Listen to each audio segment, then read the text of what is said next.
ಸ್ನೇಹಿತರೆ ನಮಸ್ಕಾರ, ಮತ್ತೊಮ್ಮೆ ಚಾನಲ್ಗೆ ಸ್ವಾಗತ. ಸೊ ಇವತ್ತು ನಾನು ಹೋಗ್ತಾ ಇರೋದು drive-in beach, Asia's one and only drive-in beach ಒಳಗಡೆ ನಾವು ಕಾರ್ನ ಓಡಿಸ್ಕೊಂಡು ಹೋಗ್ಬೋದು. ಸೊ ನನಗೆ ಆಲ್ಮೋಸ್ಟ್ ಅಲ್ಲಿ 38 ಕಿಲೋಮೀಟರ್ ಇದೆ, ಇನ್ನು 1 hour 11 minutes ಇದೆ.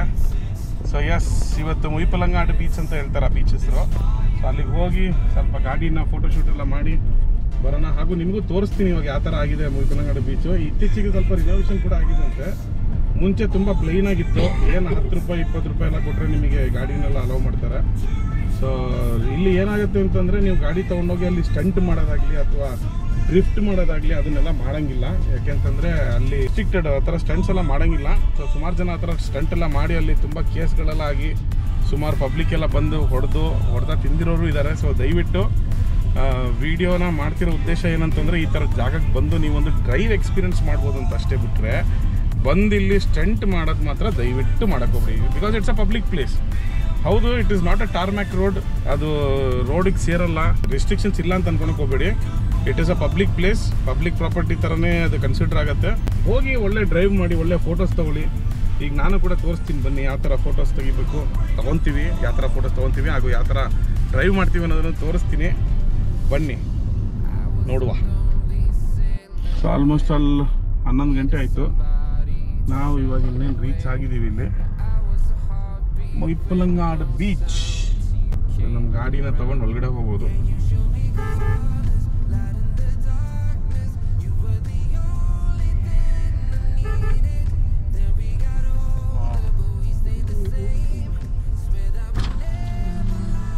ಎತ್ತರ ಹಾಂ 40 40 ചേഞ്ച് ചെയ്തിട്ട് കൂടെ ഗൂഗിൾ പേ ഉണ്ടോ?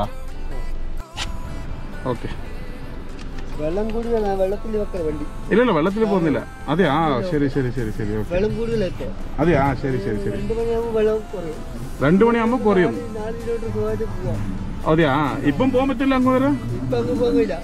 ഇങ്ങ് ലെഫ്റ്റ് വരെ പോകാൻ പറ്റില്ല? 1 കിലോമീറ്റർ മാത്രമേ പോകാൻ പറ്റൂ. ഓക്കെ. അതിന്റെ അപ്പുറം പോകണമെന്നുണ്ടെങ്കിൽ ആ അപ്പുറത്തെ എൻട്രൻസ്. ഇത് ടിക്കറ്റ് കാണിച്ചാൽ മതിയല്ലോ? Okay okay okay. വെള്ളത്തിൽ ಇಲ್ಲ മനസ്സിലായി. Okay okay, thank you. ಸ್ನೇಹಿತರೆ, 40 ರೂಪಾಯಿ ಕೊಟ್ಟರೆ ನಿಮಗೆ ಏನು ಸಿಗುತ್ತೆ ಅಂತಂದರೆ, ಎಷ್ಟು ಜನನಾರ ಕಾರಲ್ಲಿರ್ರಿ, ಒಂದು ಕಾರಿಗೆ 40 ರೂಪಾಯಿಂದ ಚಾರ್ಜ್ ಮಾಡ್ತಾರೆ. ಸೊ 4 ಜನ ಇದ್ದೀವಿ, 10 ರೂಪಾಯಿ ಅಂತ ಲೆಕ್ಕ ತೊಗೊಳ್ತಿರೋದಷ್ಟೇ. ಸೊ ಅವ್ರು ಏನು ಹೇಳಿದ್ರು ಅಂತಂದರೆ, ಇವಾಗ ಈ ಬೀಚ್ ಒಳಗಡೆ ಇಲ್ಲೇನು ಕಾಣಿಸ್ತಿದೆಯಲ್ಲ, ಸೊ ಇಲ್ಲಿ ಒದ್ದೆ ಇದೆಯಲ್ಲ ಅಲ್ಲೆಲ್ಲ ಹೋಗಬಾರ್ದು. ಅಲ್ಲಿ ನೀರು ಒದ್ದೆ ಕಾಣಿಸ್ತಿದೆಯಲ್ಲ ಅಲ್ಲಿ ತನಕ ಎಲ್ಲ ಹೋಗಕ್ಕೆ ಹೋಗಬಾರ್ದು. ಏನೇ ಇದ್ರೂ ಇಲ್ಲೇ, ಅಲ್ಲಿ ನೋಡಿ ಅಲ್ಲೊಂದು ಕಾರಿದೆ, ನಾವು ಕೂಡ ಅಷ್ಟೇ ಇಲ್ಲೆಲ್ಲ ಹೋಗ್ಬೋದು. ಈಗ ಈ ಸಪ್ರೇಟಾಗಿ ಈ ರೋಡೆಲ್ಲ ಮಾಡಿರೋದಲ್ಲ, ಹೊಸದಾಗಿ ಮಾಡಿರೋದು ಇದು. ಯಾಕಂದರೆ ಲಾಸ್ಟ್ ಇಯರ್ ಬಂದಾಗ ಇದೆಲ್ಲ ಏನೂ ಇದ್ದಿಲ್ಲ, ಕನ್ಸ್ಟ್ರಕ್ಷನ್ ಮಾಡಲ್ ಇತ್ತು. ಸೊ ಇಲ್ಲಿ ಬಂದಾಗ ನೋಡಿ ಇಷ್ಟೇ ಆರಾಮಾಗಿ ಗಾಡಿ ಓಡಿಸ್ಕೊಂಡು ಒಂದು ರೌಂಡಿಂಗೆ ತಿರ್ಗಾಡ್ಕೊಂಡು ಹೋಗ್ಬೋದು. ಆಮೇಲೆ ಇನ್ನೊಂದೇನು ಹೇಳಿದ್ರು ಅಂತಂದರೆ, ಇವಾಗ ನೀರು ಜಾಸ್ತಿ ಇದೆ ಅಂತೆ. ಸೊ ನೀವು ಇವಾಗ ಏನು ನೋಡ್ತಾ ಇದ್ದೀರಲ್ಲ ನೀರು, ಇದು ತುಂಬ ಜಾಸ್ತಿ ಇದೆ ಅಂತ. ಇದು ಇನ್ನೂ ಸ್ವಲ್ಪ ಕಡಿಮೆ ಆಗುತ್ತಂತೆ, ಇನ್ನೂ ಹಿಂದಕ್ಕೆ ಹೋಗುತ್ತೆ. ಆವಾಗ ಏನಾಗುತ್ತೆ, ನೀವು ಆರಾಮಾಗಿ ಸ್ವಲ್ಪ ಓಡಾಡೋಕ್ಕೆ ಕಾರ್ನ ಇದ್ರೊಳಗಡೆ ತನಕ ತೊಗೊಂಡೋಗೋಕ್ಕೆ ಚೆನ್ನಾಗಿರುತ್ತೆ ಅಂತ. ಮತ್ತು ಇನ್ನೊಂದೇನೆಂದರೆ, ಅಲ್ಲಿ ಲಾಸ್ಟ್ ಕಾಣಿಸ್ತಿದೆಯಲ್ಲ, ಅಲ್ಲಿ ಲಾಸ್ಟ್ ತನಕನೂ ಹೋಗ್ಬೋದು ನಾವು ಆ್ಯಕ್ಚುಲಿ. ಬಟ್ ಇವಾಗ ಅವ್ರು ಹೇಳ್ತಿರೋದ ಪ್ರಕಾರ ಏನಂದರೆ, ಇಲ್ಲಿಂದ ಬರೀ ನಾವು 1 ಕಿಲೋಮೀಟ್ರ್ ಹೋಗ್ಬೋದು ಅಷ್ಟೇ. ಅಲ್ಲಿ ತನಕ ಹೋಗ್ಬಿಟ್ಟು ಮತ್ತೆ ಹಂಗೆ ಯೂಟರ್ನ್ ನೋಡ್ಕೊಂಡು ಬರ್ಬೋದು.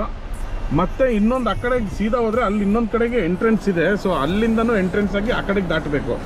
ಇಲ್ಲಾಂದರೆ ಏನಾಗುತ್ತೆ, ಇಲ್ಲಿಂದನೇ ಮುಂಚೆ ಹಿಂಗೆ ಸ್ಟ್ರೈಟ್ ಹೋಗೋದಾಗಿತ್ತು. ಸೊ ನೀರು ಜಾಸ್ತಿ ಇರೋದ್ರಿಂದ 2 ಗಂಟೆ ತನಕ ನೀರು ಹಿಂಗೆ ಇರುತ್ತೆ. 2 ಗಂಟೆ ನಂತರ ನೀರು ಕಡಿಮೆ ಆಗುತ್ತಂತೆ. ಸೊ ಅದಾದಮೇಲೆ ನಾವು ಬಂದು ಆರಾಮಾಗಿ ಎಂಜಾಯ್ ಮಾಡ್ಬೋದು. ಸೊ ನಾನೇನೋ ಒಂದು ಕಂಟೆಂಟ್ ಮಾಡೋಕ್ಕೋಸ್ಕರ ಇಷ್ಟು ಬೇಗ ಬಂದೆ ಇಲ್ಲಿಗೆ. ಇಲ್ಲ ಅಂದಿದ್ದರೆ ಇಷ್ಟೊತ್ತಿಗೆ ಬರ್ತಾ ಇದ್ದಿಲ್ಲ ನಾನು.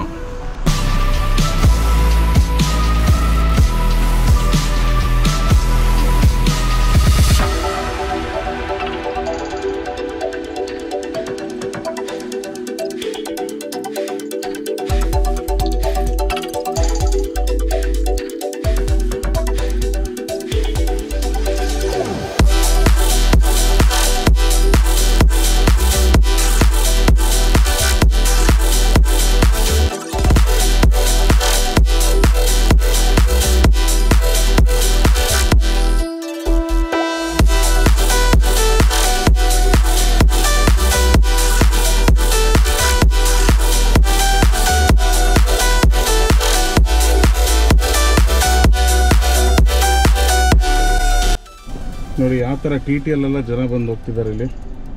ಟೂರಿಸ್ಟು, ಫುಲ್ ಟೂರಿಸ್ಟ್ ಪ್ಲೇಸ್ ಇದು ನೋಡಿ. ಅಲ್ಲೊಂದು ಬಲೆನೋ ನಿಂತಿದೆ.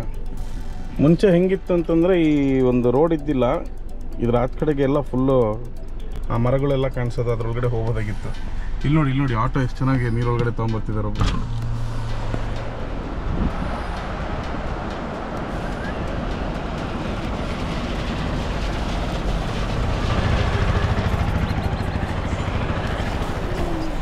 ಆ ಆಟೋ ಡ್ರೈವರು ತನ್ನ ಹೆಂಡತಿ ಮಕ್ಕಳನ್ನ ಕರ್ಕೊಂಡು ಎಂಜಾಯ್ ಮಾಡಿಕೊಂಡು ನೀರು ಮಧ್ಯೆ ಗಾಡಿ ಹೊಡ್ಕೊಂಡು ಹೋಗ್ತಿದ್ದಾರೆ. ಸೂಪರ್ ಅಲ್ಲ?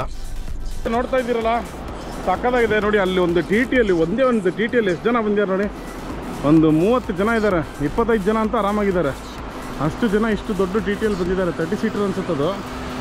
ನಮ್ಮದು 4 ಸೀಟ್ರಲ್ಲಿ ನಾವು 4 ಜನ ಬಂದಿದ್ದೀವಿ. ಸ್ನೈಪರ್ ಒಳ್ಳೆ ಮಜಾ ಮಾಡ್ತಾಯಿದೆ ಕಣ್ಣೂರಿಗೆ ಬಂದು. ನಾನು ಹೇಳ್ತಾ ಇರೋದು ಅಲ್ಲೊಂದು ಕಾರ್ ನಿಲ್ಸಿರಲ್ಲ ವ್ಯಾಗನರು, ಅಲ್ಲಿಂದ ಆ ಕಡೆಗೆ ಹಿಂಗೆ ದಾಟ್ಕೊಂಡು ಅಲ್ಲಿ ಎಂಡ್ ತನಕನೂ ಹೋಗೋದಾಗಿತ್ತು. ಬಟ್ ಇವಾಗ ನೀರು ಜಾಸ್ತಿ ಆಗಿರೋದ್ರಿಂದ ಹೋಗೋಕ್ಕಾಗ್ತಾ ಇಲ್ಲ ಅಷ್ಟೇ.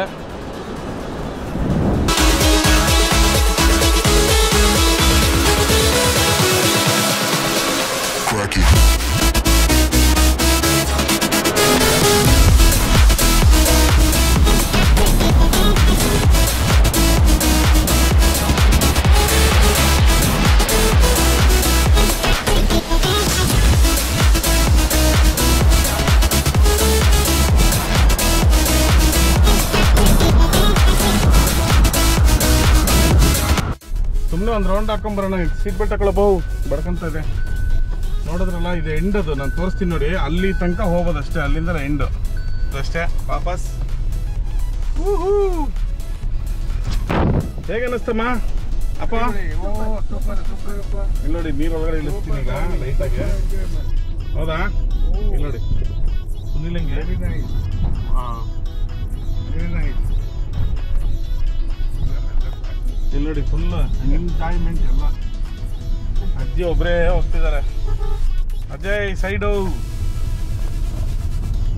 ಇಲ್ಲಿಗೆ ಬಂದಾಗ ಒಂದು ದಿನ ಬರ್ಬೋದು, ಫುಲ್ ಡೇ ಬಂದರೆ ತುಂಬ ಜಾಗಗಳಿದೆ ನೋಡೋದಕ್ಕೆ. ಹಾಗೂ ಇನ್ನೊಂದೇನಂತಂದರೆ ಊಟ, non veg ತಿನ್ನೋರಿಗೆ ultimate destination, specially ಮೀನು. ಇಲ್ಲಿ ನೋಡಿ, ಇಲ್ಲಿ ಫೋಟೋಶೂಟ್ ಎಲ್ಲ ನಡೀತಾ ಇದೆ. ಹಿಂಗೆ ಗೊತ್ತಲ್ಲ, ಅದೇ ಏನು ಹೇಳಕ್ಕೆ ಬಂದೆ, ಫೋಟೋಶೂಟ್ ಎಲ್ಲ ಮಾಡ್ಬೋದು. ಹಾಗೂ ಒಂದು ಫುಲ್ ಡೇ ಇರಬೇಕು ಇಲ್ಲಿ ಬಂದರೆ. ಸಂಜೆ ಮೇಲೆ ಬಂದರೆ ತುಂಬ ಎಂಜಾಯ್ ಮಾಡ್ಬೋದು. ಸಂಜೆ ಮೇಲಂತೂ ಲಿಟ್ರಲಿ ಟ್ರಾಫಿಕ್ ಜಾಮ್ ಅಂದ್ಕೊಳ್ಳಿ. ಏನು ಹೇಳಿ, ಟ್ರಾಫಿಕ್ ಜಾಮು. ಇಲ್ಲೆಲ್ಲ ಬೋಟ್ ಎಲ್ಲ ಕಾಣಿಸ್ತಿದೆಯಲ್ಲ, ಈ ಬೋಟಲ್ಲೆಲ್ಲ ಫಿಶಿಂಗ್ ಕೂಡ ಮಾಡ್ತಾರೆ. ಇಲ್ಲಿ ಮೀನು ಕೂಡ ಇಮಿಡಿಯೇಟಾಗಿ ತೊಗೊಂಬಂದು ಇಲ್ಲೇ ಸೇಲ್ ಮಾಡ್ತಾರೆ. ಆ ಕಡೆ ಸೈಡ್ ಹೆಂಗಿದೆ ನೋಡ್ಕೊಂಬರೋಣ ಬನ್ನಿ. ಇದು ಏನು ಕಟ್ಟಿಸ್ತಿದಾರಲ್ಲ, ಐ ಥಿಂಕ್ ಇದು ವಾಕ್ ಥ್ರೂ ಅನಿಸುತ್ತೆ. ರೋಡಲ್ಲ, ರೋಡ್ ಅದ್ರ ಪಕ್ಕದಲ್ಲಿದೆ. ಸೊ ಇದು ಏನಂತಂದರೆ ಇಲ್ಲಿಂದ ಆ ಕಡೆಗೆ ನಡ್ಕೊಂಡು ಹೋಗೋ ಥರ. ಸೊ ಇಲ್ಲಿಂದ ರೈಟ್ ತೊಗೊಂಡ್ರೆ ಮತ್ತೆ ಇನ್ನೊಂದು ಎಂಟ್ರಿ ಇದೆ ಅಂತೆ, ಅಲ್ಲೋಗಿ ನೋಡ್ಕೊಂಡು ಬರೋಣ. ಸೊ ಬೀಚ್ ಪಕ್ಕದಲ್ಲಿ ನೋಡೋದಾದರೆ ತುಂಬ ಏನಂತಾರೆ ಹೋಟೆಲ್ಸು ಆ ಥರದ್ದೇನಿಲ್ಲ. ಆಮೇಲೆ ರೂಮ್ಸ್ ಏನು ಅವೈಲಬಿಲಿಟಿ ಅಷ್ಟೇನಿಲ್ಲ, 1-2 ಕಾಣಿಸ್ತಷ್ಟೇ. So be prepared. ಇಲ್ಲಿ ಪಕ್ಕದಲ್ಲೇ ಬಂದು ನಾನು ಇಲ್ಲೇ ಬೀಚ್ ಪಕ್ಕದಲ್ಲೇ ಒಂದು ರೂಮ್ ಮಾಡ್ತೀನಿ ಅಂತ ಅನ್ನೋದು ಸುಳ್ಳು, ಆಗಲ್ಲ. ಸೊ ರೂಮ್ಸ್ ಎಲ್ಲ ಮುಂಚೆನೇ ಬುಕ್ ಮಾಡಿಕೊಂಡು ಸಂಜೆ ಇಲ್ಲಿ ಬರೋಂಗೆ ನೀವು ಬಂದರೆ ಚೆನ್ನಾಗಿರುತ್ತೆ. ಆಮೇಲೆ ಇದಕ್ಕೆ ಟೈಮಿಂಗ್ಸ್ ಕೂಡ ಇದೆ. 6 o'clock ಲಾಸ್ಟು. ಅದ್ರ ಮೇಲೆ ಯಾವುದು ಗಾಡಿನ ಅಲೋ ಮಾಡೋದಿಲ್ಲ. ಹೋದರೆ ಅವ್ರ ಮೇಲೆ ಫೈನ್ ಹಾಕ್ತಾರೆ, ಹಾಗೂ ಕೇಸ್ ಕೂಡ ಫೈಲ್ ಮಾಡ್ತಾರೆ. ಸಂಜೆ ನೀವೇನಾದ್ರು ಈ ಕಡೆಗೆ ಬಂದರೆ ಬರೀ ಡ್ರೈವ್ ಥ್ರೂ ಅಲ್ಲ, ವಾಕ್ ಥ್ರೂನು ಮಾಡ್ಬೋದು. ಇಲ್ಲಿದೆ ನೋಡಿ ಈ ಥರ ವಾಕಿಂಗು. ಆಮೇಲೆ ಇದ್ರೊಳಗಡೆ ಎಲ್ಲ ಅಂಗಡಿಗಳೆಲ್ಲ ಇದೆ ನೋಡಿ. ಬೇಸಿಕ್ಲಿ ನೀವು ಇಲ್ಲಿ ಬಂದು ಶಾಪಿಂಗ್ ಎಲ್ಲ ಮಾಡ್ಕೊಂಡು ಹೋಗ್ಬೋದು. ಒಳ್ಳೊಳ್ಳೆ ಆ್ಯಕ್ಟಿವಿಟೀಸ್ ಇರುತ್ತೆ ಸಂಜೆ ಹೊತ್ತು. ಬಟ್ ಆಸ್ ಎ ಸೆಡ್ ನಾವೊಂದು ರಾಂಗ್ ಟೈಮಿಗೆ ಬಂದಿದ್ದೀವಿ ಅಷ್ಟೇ. ಆಮೇಲೆ ಸ್ಪೆಷಲಿ ನೀವು ಮಕ್ಳನ್ನ ಕರ್ಕೊಂಬಂದರೆ ಅವ್ರು ಅಷ್ಟಿಷ್ಟು ಎಂಜಾಯ್ ಮಾಡಲ್ಲ. ಬರೀ ಬೀಚ್ ಒಳಗಡೆ ಹೋಗ್ಬಿಟ್ಟು ಅವ್ರು ಎಂಜಾಯ್ ಮಾಡ್ತಾರಂತಲ್ಲ, ಬೀಚಿಂದ ಆಚೆ ಕಡೆಗೆ ಹಿಂಗೆ ಪಕ್ಕ ಬಂದರೆ ಇಲ್ಲಿ ಕಾಣಿಸುತ್ತೆ ನೋಡಿ, ಇದೆಲ್ಲ ಪ್ಲೇ ಏರಿಯಾ ಇದೆ. ಸೊ ಇದೆಲ್ಲ ಎಷ್ಟು ಚಾರ್ಜ್ ಅಂತ ನನಗೇನು ಗೊತ್ತಿಲ್ಲ, ಯಾಕೆಂದರೆ ನಾನು ಹೋಗಿಲ್ಲ, ಇನ್ನೂ ಓಪನ್ ಆಗಿಲ್ಲ. ಇನ್ಫ್ಯಾಕ್ಟ್ ಎಲ್ಲ ಎಕ್ವಿಪ್ಮೆಂಟ್ಸ್ ಎಲ್ಲ ಇವಾಗ ಲೋಡ್ ಮಾಡ್ತಿರೋದು ನೋಡಿ, ನೋಡಿದ್ರಾ? ಸೊ ಇದೆಲ್ಲ ಇವಾಗ ಲೋಡ್ ಮಾಡ್ತಿರೋದು, ಇದು ಇನ್ನೂ ಓಪನ್ ಆಗಿಲ್ಲ. ಸೊ ಮೋಸ್ಟ್ಲಿ ಇದು ಅತಿ ಶೀಘ್ರದಲ್ಲೇ ಓಪನ್ ಆಗಲಿದೆ. ಓಪನ್ ಆಗಿಬಿಟ್ರೆ ಮಾತ್ರ ಸಕ್ಕತ್ತಾಗಿರುತ್ತೆ ನೋಡೋದಕ್ಕೆ, ತುಂಬಾ ಚೆನ್ನಾಗಿರುತ್ತೆ. ಆದಷ್ಟು ನೀವು ಬನ್ನಿ, ಕಣ್ಣೂರು ಸೈಡ್ ಏನಾರು ಬಂದರೆ ಈ ಕಡೆಗೆ ಬನ್ನಿ, ತುಂಬ ಚೆನ್ನಾಗಿರುತ್ತೆ. ಇದು ಬಂದು ಇನ್ನೊಂದು ಎಂಟ್ರೆನ್ಸು. ಇಲ್ಲಿ ನಮಗೆ ಕೆಫೆಟೇರಿಯಾ ಎಲ್ಲ ಇದೆ, ನೋಡ್ಬೋದು ನೋಡಿ. ಇಲ್ಲಿ ಎಡ್ತೀನಿ ಡೇಟಾ ಮತ್ತೆ ಟಿಕೆಟ್ ಚೆಕ್ ಮಾಡ್ತಿದ್ರು. ಸೊ ಇಲ್ಲಿ ನೋಡಿ, ಇಲ್ಲಿ ಕೆಫೆ ಎಲ್ಲ ಇದೆ. ಸೊ ನಾವು ಇನ್ನೊಂದು ಬದಿಗೆ ಬಂದಿದ್ದೀವಿ, ಓಕೆನಾ. ಸೊ ನಾನು ಇಷ್ಟ ತನಕ ನಾನು ನಿಮ್ಗೆ ಏನು ತೋರ್ಸಕ್ಕೆ ಬಂದಿದ್ದೆ ಅಂದರೆ, ಇಲ್ಲೇನಿದೆಯಲ್ಲ ಇಲ್ಲಿಂದ ಹಂಗೆ ಸ್ಟ್ರೈಟ್ ಬರ್ಬೋದಾಗಿತ್ತು, ಯಾಕೆಂದರೆ ಆ ಟಿಪ್ಪು ತನಕ ಹೋಗ್ಬೋದು ಅಂತ ಹೇಳಿದ್ರೆ ತಾನೆ. ಸೊ ಇದು ಬೇರೆ ಅದರ ಕಂಟಿನ್ಯೂಟಿ ಇನ್ನೊಂದು ಎಂಟ್ರಿಯಿಂದ ಬಂದಿದ್ದೀನಿ ನೋಡಿ, ಆ ಥರ ಇದೆ ಅಂತ. ಇಲ್ಲಿ ನೋಡಿ ಮಧ್ಯದಲ್ಲಿ ಐಸ್ ಕ್ರೀಮ್ ಅಂಗಡಿ ಕೂಡ ಇದೆ, ಐಸ್ ಕ್ರೀಮ್ ತಿನ್ಬೋದು. ಸಂಜೆ ಹೊತ್ತು ಬಂದರೆ ಈ ಅಂಗಡಿ ಎಲ್ಲ ಓಪನ್ ಆಗಿರುತ್ತೆ ನೋಡಿ. ಜೋಡಿಗಳು ಕುತ್ಕೊಂಡು ಆರಾಮಾಗಿ ಮಾತಾಡ್ಕೊಂಡು ಕುತ್ಕೊಂಡಿದೆ. ಇಲ್ಲಿ ನೋಡಿ ಕೊಕ್ಕರೆ,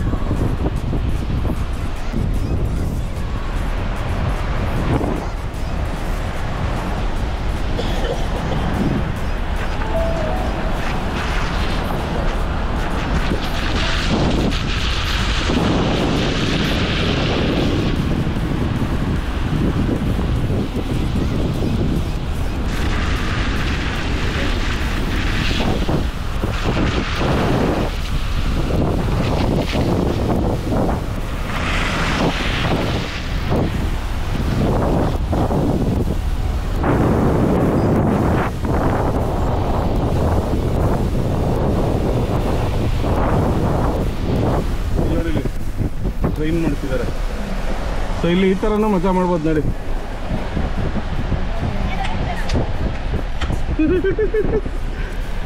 ಇಲ್ಲಿ ಕಾರ್ಗಳೆಲ್ಲ ನೋಡಿ ತಗೊಂಬಂದು ಸೈಡಿಗೆ ಹಾಕೊಂಡು ಕುತ್ಕೊಂಡಿದ್ದಾರೆ. ನೋಡಿದ್ರೆ ಇದು ಸ್ವಲ್ಪ ದೊಡ್ಡದಾಗಂತ ಅನ್ನಿಸ್ತು ನನಗೆ, ಫಸ್ಟ್ ಎಂಟ್ರಿಗಿಂತ ದೊಡ್ಡದಿದೆ. ಆರಾಮಾಗಿ ನೋಡಿ, ಎಷ್ಟು ದೂರ ಬಂದ್ವಿ ನಾವಲ್ವಾ.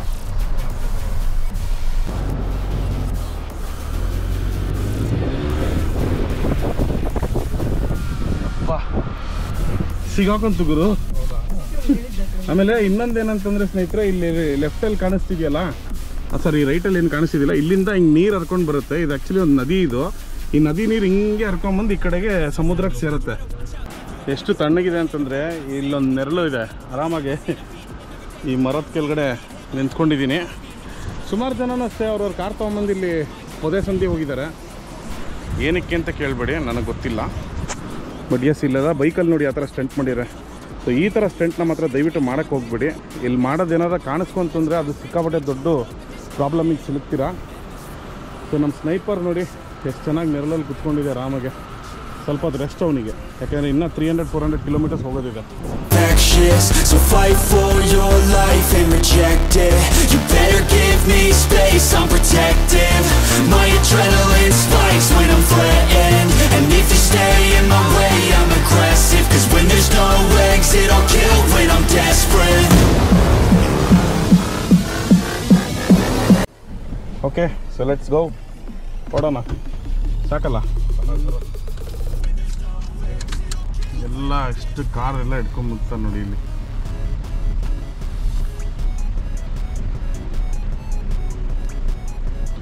ಇದ್ರ ಮೇಲೆ ಹೋದರೆ ಮಣ್ಣು ಹೆಂಗೆ ಸೀದಾ ಹೋಗ್ಬಿಡ್ಬೇಕು. ಅಪ್ಪ, ಲೂಸ್ ಸ್ಯಾಂಡು ಸಿಗಾಕೊಂಬಿಡುತ್ತೆ ಪಟ್ಟಂತ. ಸೊ ನಾವೇನು ಮಾಡಬೇಕು ಅಂತಂದರೆ, ಗಾಡಿಯಲ್ಲಿ ನಾವು ತುಂಬ ನಿಧಾನಕ್ಕೆ ಹೋಗಿ ಅಲ್ಲಿ ನಿಲ್ಲಿಸಿ ಆಮೇಲೆ ಮತ್ತೆ ಮೊಮೆಂಟಮ್ನ ಕ್ಯಾರಿ ಮಾಡಿದ್ರೆ, ಅಂದರೆ ಮೊಮೆಂಟಮ್ನ ಸ್ಟಾರ್ಟ್ ಮಾಡಿದ್ರೆ ತಪ್ಪು. ಏನು ಮಾಡಬೇಕು ಅಂತಂದರೆ, ಸೀಟ್ ಬೆಲ್ಟ್ ಹಾಕ್ಬಿಡೋಣ ಫಸ್ಟು. ಏನು ಮಾಡಬೇಕು ಅಂತಂದರೆ, ಫಸ್ಟು ಒಂದು ಮೊಮೆಂಟಮ್ನ ಹಾಗೆ ಪಾಸ್ ಆಗೋ ಥರ ಮೊಮೆಂಟಮ್ನ ಕ್ಯಾರಿ ಮಾಡ್ಕೊಂಡು ಹೋಗ್ಬೇಕು ನಾವು. ಇಲ್ಲ ಅಂದರೆ ಗಾಡಿ ಸಿಗಾಕೊಂಡ್ಬಿಡುತ್ತೆ. ಆಮೇಲೆ ಒಂದಿಷ್ಟು ಜನ ಬರ್ತಾರೆ. ಆಮೇಲೆ ಇಲ್ಲಿ ಇನ್ನೊಂದು ಇದು ನಡೆಯುತ್ತೆ, ಏನಂತಂದರೆ ನಿಮ್ಮದು ಗಾಡಿ ಏನಾದರೂ ಸಿಗಾಕೊಂಡ್ರೆ ಪರ್ಪಸ್ಲಿ ಬಂದು ಕಿರಿಕ್ ಮಾಡ್ತಾರೆ ಇಲ್ಲಿ ಲೋಕಲೈಟ್ಸು. ಹಾಗೂ ಬಂದು ಇನ್ನೇನು ಮಾಡ್ತಾರೆ, ನಿಮಗೆ ಹೆಲ್ಪ್ ಮಾಡ್ತೀವಿ ಅಂತಂತಾರೆ. ಬಟ್ ಹೆವಿ ಅಮೌಂಟು, ಅವ್ರಿಗೆ ಗೊತ್ತು ಟೆಕ್ನಿಕ್, ಗಾಡಿನ ಹೆಂಗೆ ತೆಗಿಬೇಕು ಆಚೆ ಕಡೆಗೆ ಅಂತ. ಸೊ ಇಲ್ಲಿ ಲೋಕಲ್ಸ್ ಏನು ಮಾಡ್ತಾರೆ ಅಂತಂದರೆ, ಇಲ್ಲಿ ಬಂದು ಗಾಡಿನ ತಕ್ಕೊಡ್ತೀವಿ, 20,000 ಕೊಡು, 15,000 ಕೊಡು, ಬೇರೆ ಆಪ್ಷನ್ ಇಲ್ಲ, ನಿಮ್ಮ ಹತ್ರ ಕೊಡಲೇಬೇಕು. ಸೊ ಅಷ್ಟೆಲ್ಲ ವೇಸ್ಟ್ ಮಾಡ್ಕೊಂಡ್ಬಿಡಿ ದುಡ್ಡು. ಆದಷ್ಟು ನಿಮ್ಮ ಲಿಮಿಟ್ಸಲ್ಲಿರ್ರಿ. ನೋಡಿ, ಬಿ ಕೇರ್ಫುಲ್. ಅಲ್ಲಿಗೆ ಈ ಬ್ಲಾಗ್ನ ಮುಗಿಸ್ತಾ ಇದ್ದೀನಿ ಸ್ನೇಹಿತರೆ. ಸಿಗೋಣ ಮತ್ತೊಂದು ಹೊಸ ಕಂಟೆಂಟ್ ನೊಂದಿಗೆ ಇದೇ ಥರ ಸಿಗ್ತಾ ಇರ್ತೀನಿ. ಏನು ಮಗ? ಓಕೆ, ಬಾಯ್ ಬಾಯ್ ಬಾಯ್ ಗಾಯ್ಸ್. ಬಾಯ್ ಬಾಯ್. ಚಾನಲ್ಗೆ ಹೊಸಬ್ರಾದರೆ ದಯವಿಟ್ಟು ಸಬ್ಸ್ಕ್ರೈಬ್ ಬಟನ್ನ ಹೊಡೆಯೋದು ಮರಿಬೇಡಿ. ಬೆಲ್ ಐಕನ್ನ ಹೊಡೆದು ಬಿಸಾಕಿ. ಶೇರ್ ಅಂತೂ ಎಷ್ಟಾಗುತ್ತೋ ಶೇರ್ ಮಾಡ್ಕೊಳ್ಳಿ. ಬಾಯ್.